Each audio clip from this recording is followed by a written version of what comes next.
如果让我选史上最强打工人，我应该会选安德鲁·卡内基。他先从绝对的赤贫状态靠打工成为超级富翁，然后又创办钢铁企业，成为美国历史上仅次于洛克菲勒的第2巨富。但如果只凭现金，我觉得或许他应该能排到第1。他有钱到 JP 摩根死时，卡内基会叹气说，难以想象他居然不是个有钱人。这几个垄断巨头崛起，对应的是美国的镀金时代，是仅用半个世纪美国就从一个农业国发展至世界头号工业强国的时代，也是生产过剩导致经济危机爆发越来越频繁，影响愈发深刻与持久的时代。只是那个时代的荣辱兴衰几乎只由美国大企业家群体决定。在当时的巨富群体中，卡内基有很多特殊之处，比如他很有那个年代的网红特质，除了经营企业，他还酷爱写书，还喜欢把签名书送给各种人，享受大家对他内容创作能力的夸奖，并把夸奖的内容继续写到新书里，以制造永动机式夸夸群。再比如1896年经济大萧条期间，他会公开演讲说，因为我了解家庭真正贫困是多么甜美、快乐和纯洁，所以我同情富人家的孩子，让人觉得彼时彼刻恰如此时此刻。大家好，我是大蜡烛。这个系列我们会一边讲垄断巨头，一边讲同期的美国历史。1835年，卡内基出生在苏格兰的一个小镇，他的幼年与童年一直都在体会着家庭的甜美、快乐和纯洁。很穷，因为19世纪40年代赶上了爱尔兰与苏格兰的连年饥荒，马铃薯欠收，数百万饥民流离失所，不得不前往美国求生。卡内基父母不种地，是靠纺织手艺做小本生意的。在饥饿的40年代，卡内基家开始本想撑一撑，但手摇纺纱机到蒸汽纺纱机的变革对他们家来说是一个灾难。他的父亲没有意识到即将到来的革命，依然在老旧的体系下努力挣扎着。当蒸汽机出现在小镇上时，家里的手摇纺纱机仍一边增加一边大幅度的贬值，父母再怎么努力也无济于事，没钱更招不起小工。但年幼的卡内基很小就有着非凡的经营天赋，比如后来他会让他的小伙伴给他帮1个季度的忙，来采集蒲公英和车前草，报酬是允许小伙伴用自己的名字来给卡内基养的小兔子命名。对，这就是唯一的酬劳。卡内基说他非常珍视这段经历，并把它看成是自己组织能力的最早证明。可惜的是他的家庭变得一天比一天甜美、快乐、纯洁。父母那个时候的叹息，他这辈子都忘不了。整个家庭没做错什么，但就是被市场淘汰了。当全家意识到在英国无立锥之地时，欧洲武装革命也遍地开花。由于跨洋蒸汽机船的发明让漂洋过海死亡的概率大大降低。在1848年，他们也成了移民洪流的一部分，连路费都是借的。那从1840到1860年约有400万人从欧洲进入到了美国。卡内基一家选择的城市是有近亲在的匹兹堡这里的环境差到不行，天上是滚滚浓烟，地上是烟灰油污。当时的小卡内基还不知道，这将会是他们最正确的决策。他脚下这片不起眼的土地将会在未来成为他钢铁帝国的地基。虽然他们一家没有跟主流队伍去加州淘金，但匹兹堡是他如爽文一生的重要起点。他将带领这座城市成为世界钢都。初到美国的卡内基家变得更穷了，他的父母会和新朋友谈论家里孩子的出路。朋友建议可以给孩子们配个货篮子，去沿街叫卖，卖一些小物件。卡内基在自传中说永远忘不了那一幕。他的母亲先是被彻底激怒，怒吼道他的儿子不可能沦落至做小贩，然后瞬间瘫坐下来，泪流满面。卡内基兄弟俩被他揽入怀中，母亲让他俩不要在意他刚才的失态，他只是希望他们兄弟必须要成为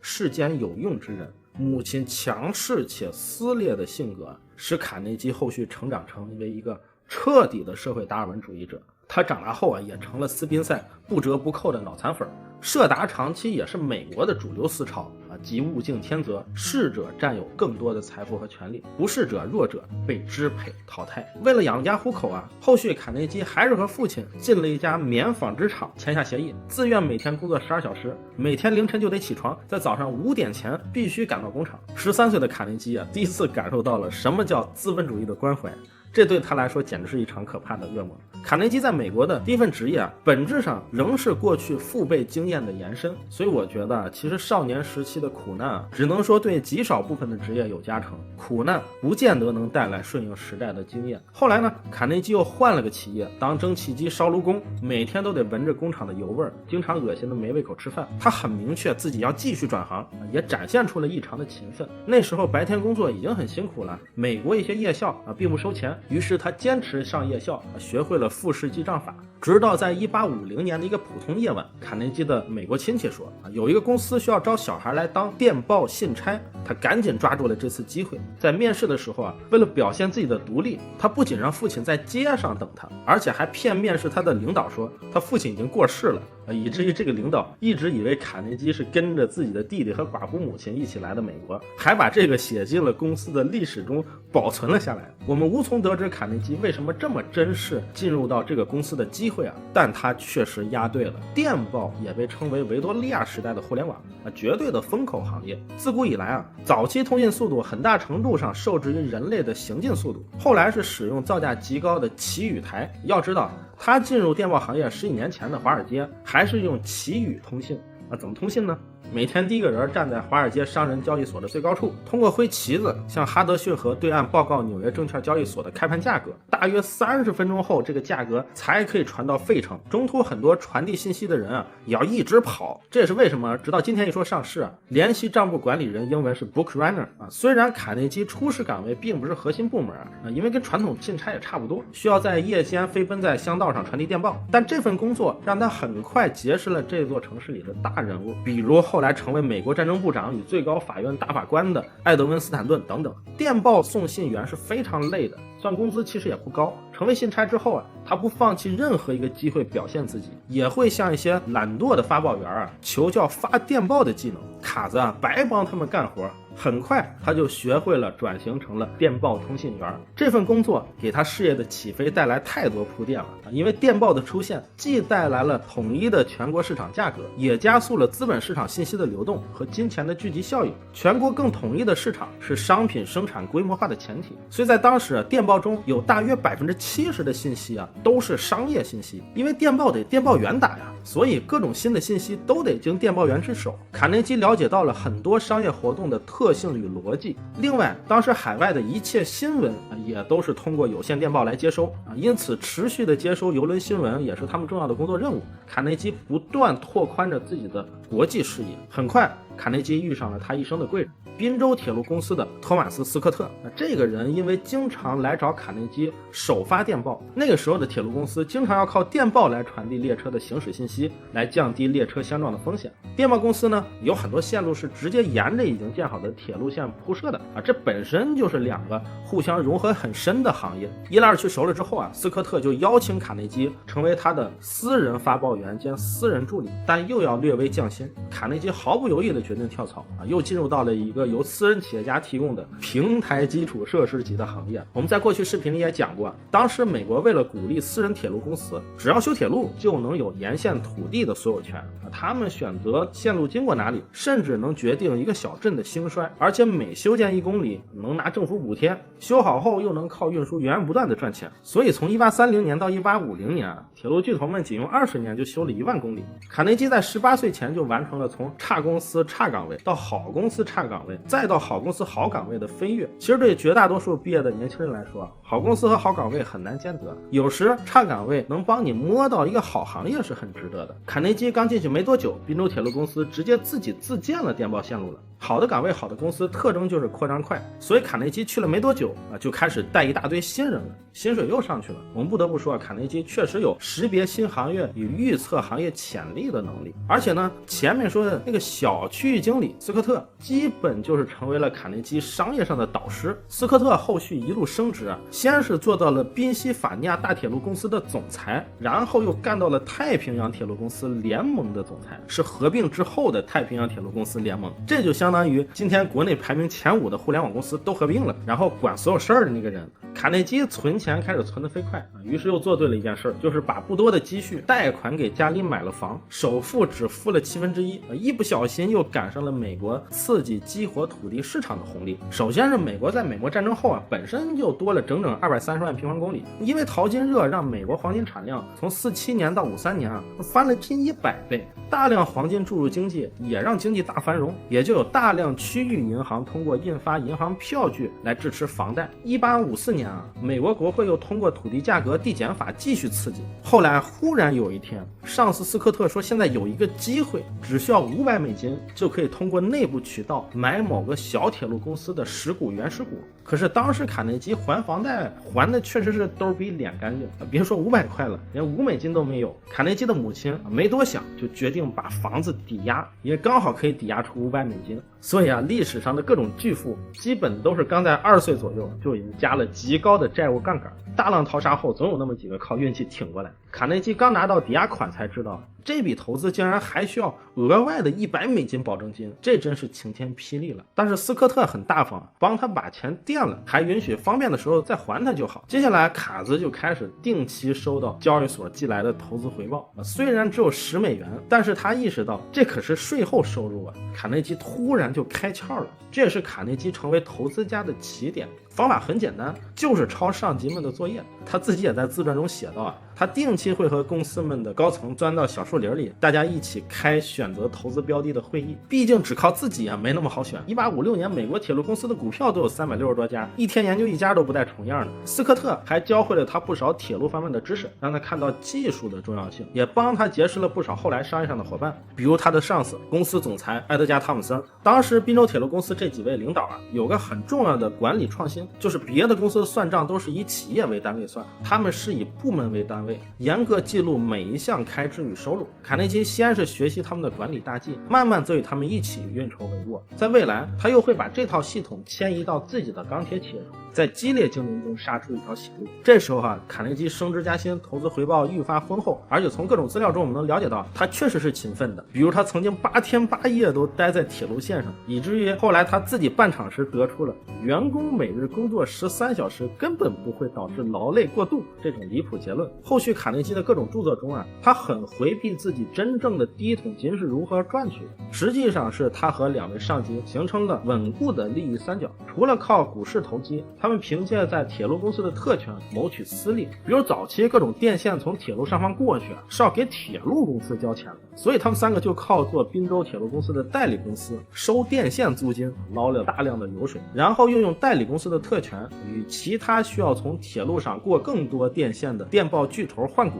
作为大家的代理人卡内基年纪轻轻的时候就占有太平洋和大西洋公司近1/3的股份。后来他又有了替这些公司发债的机会。美国传记作家温克勒因为也当过债券经纪人，他在书里写道，卡内基每做一次公债买卖，他总会跟宾夕法尼亚铁路公司的2位上司取得联系，为他们做前客工作，所以他能做到仅仅28岁，既是打工人，也是小10家公司的股东。而且这期间他自己做项目并不做创新，单纯让上级们带飞，这也能大大提高做项目的胜率。那时的卡内基也总说自己的目标是35岁退休，当然我们知道并没有他不知道自己马上将迎来人生中更大的机会，也是美国历史上最血腥的篇章——美国的南北战争。美国内战、南北战争被称为是第一场现代战争。在此之前呢，从来没有过如此大量的工业革命所产生的具有致命杀伤力武器所装备的军队在战场上对峙。这次内战的死亡人数几乎等于美国除了南北战争之外，包括从独立到伊拉克战争所在内的所有战争死亡人数的总和。其实在战争前，南北方的经济结构并不是像大家想象的那样一直都是泾渭分明北方就是靠新工业起来的，南方就是靠种植园剥削奴隶。实际上当时很多的北方铁路大亨，像范德比尔特家族就当过奴隶主。1850年，很多拥有奴隶的家庭拥有5个或更少的奴隶，多数也不是像票里写的那样生活不错。奴隶们伙食一般是每周几升的玉米面，而这还是他们结束劳作后在夜里亲手磨制的。奴隶交易市场也不只局限于南方，买奴隶的时候一般也要看背上的伤疤，伤疤越多你就越影响售价，因为这是难以管教的证明。奴隶贩子会让奴隶被卖前吃得胖一些，有的还要把白色头发染一下来伪造年龄。近2年一些著名大学的档案曝光，大家才知道哈佛、乔治城等很多老大学无不曾经拥有成千上百的奴隶作为校产的一部分。那南北战争的根本原因是什么呢？卡内基所在的行业是如何起飞的呢？这里我们也讲一讲美利坚的原始积累的问题啊。当时美国的铁路行业巨头们都主要集中在北方修铁路，这让南北方经济结构差距很大，也使得北方工厂越多，就越怕外国货冲击本国市场。北方势力希望大幅度提高关税，但南方基本只种棉花，主要跟国外做生意，除了棉花，其他产品都是得买国外的。跟靠棉纺织业崛起的英国利益关系极大，南部同盟也经常讲棉花外交。可能有人问，那南方其他产品直接买北方的不是就行了吗？那是因为奴隶制实际是三角贸易的遗留问题。美国的积累实质是15世纪以来，从葡萄牙再到荷兰再到英国近400年奴隶贸易的沉淀。我看过一个蛮值得思考的话，就是在非洲不存在黑人，如果他们在非洲，他们是伊博人和约鲁巴人，是艾维人、阿坎人等等，包括越东闽南的华人劳工，到了美国才成为了黄种人。所以欧洲人来到美国之前也是没有人是白人，但一个赤贫的欧洲人来到新世界，白人身份就是他个人拥有的首个重要资产。美国南方的产业形态是殖民霸权的延续。当时美国南部的定位原本是第一次工业革命的世界农场，而这时美利坚却突然提高关税，要推行那个时代的有限全球化。那英格兰肯定不同意小小漂亮国说好的父慈子孝呢，所以要持续的支持南方给北方打。后来南方输了，日不落帝国必须再找新的棉花产地，所以又扶持阿古柏在中亚开辟新的棉花种植地才有的左宗棠去收复伊犁。再后面英国又只好加强对印度的殖民，所以甘地用手摇纺车来作为自己抗争的符号。所以南北战争绝不仅仅是出于什么美利坚伟大的人道主义从全球视角看，是欧洲的殖民主义霸权和美国希望独自实现工业化资本主义的再对抗。毕竟战争开始后很长时间，美国北方都没宣布要废除奴隶制，以及获得胜利10多年后1877年，联邦政府又对南方妥协了，又开始压榨非裔了。那最终既占到了4个世纪奴隶贸易沉淀的便宜，又实现了产业升级。不过产业升级的中坚力量，后来镀金时代的大亨们都在这场战争中逃过了兵役。洛克菲勒、卡内基、摩根3巨头都逃了。后来有人统计，在服役参战的人中，伤亡率能到1/3。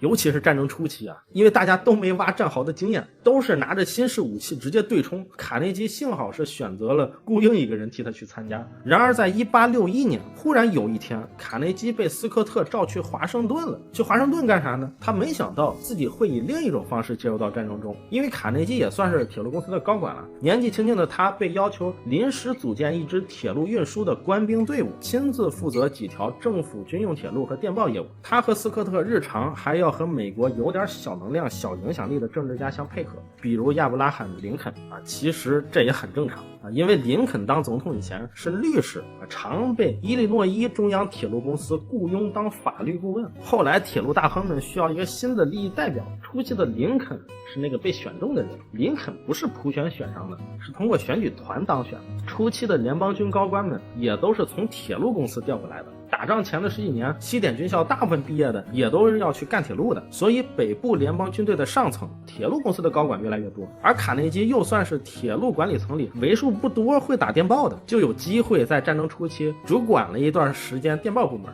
当南方军队还在用传令员时，林肯主要靠电报传递信息。从卡内基自己写的文字中我们能得知，那会儿林肯没事就会去卡内基的办公室等电报。虽然他只是去政府军支援了1年，但我们不难猜测，这期间卡内基一定积累了大量资源。战时美国传统的木桥因为易燃易裂易倒塌，政府需要建起更多的钢桥。卡内基嗅到了这一机会，于是拉人一起开了家桥梁公司，承包了不少钢桥建设项目。不久后，他便从铁路公司辞职，和弟弟成立起了自己的铸铁厂，既做桥梁，也给铁路公司供应钢铁。尤其是林肯亲自批准的横贯大陆的太平洋铁路，也是人类7大工业奇迹之一。卡内基又获得了给这家公司供应卧铺车厢的机会。战争直接刺激了北方工业化，整个60年代啊，光工厂的数量就比战前增加了 79.6%。与此同时，中国也发生着世界历史上规模空前的一次农民战争——太平天国运动，死伤人数是美国内战的千百倍。普安臣条约又给中国向美国输入廉价劳动力打开了方便之门，无数逃难的华人被拐骗至美国修造铁路，惨遭奴役。如果我们多去看一些史料，不难得出，在内华达山脉修铁路的华工，实际甚至要惨于部分南方种植园的黑奴，